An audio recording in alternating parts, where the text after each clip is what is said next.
ఒక చిన్న గ్రామంలో లక్ష్మి అనే అత్త ఉంటూ తన కోడలు మధును బిడ్డలా చూసుకుంటుండేది.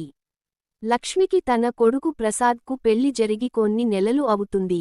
కోడలు మధు ఇంట్లోకి వచ్చినప్పటి నుండి ఆ ఇంట్లో సంతోషం మరింతగా పెరిగింది. మధు స్వభావం చాలా శాంతమైనది. ఆమె అత్తకు దైనందిన పనుల్లో సహాయం చేస్తూ చిన్న చిన్న విషయాల్లో ఆమెను మెప్పించేది.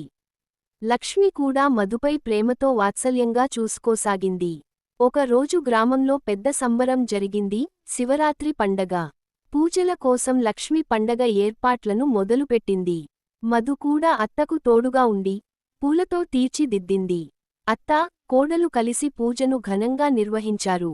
పండగ సాయంత్రం లక్ష్మి మధును తన దగ్గరకు పిలిచి గొలుసును చేతికి తీసుకుని, ఇది నీకు గౌరవప్రదమైన గుర్తు, నీలా బిడ్డ ఒకరు నా జీవితంలోకి వచ్చి నన్ను సంతోషంగా ఉంచినందుకు గిఫ్ట్ అని చెప్పింది.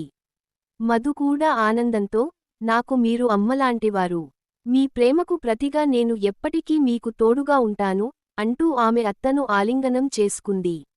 ఇలా ఆ అత్త, కోడలు అనుబంధం గ్రామానికి ఆదర్శంగా నిలిచింది. వారి ప్రేమ, నమ్మకంతో వారి కుటుంబం ఆనందం నిండింది.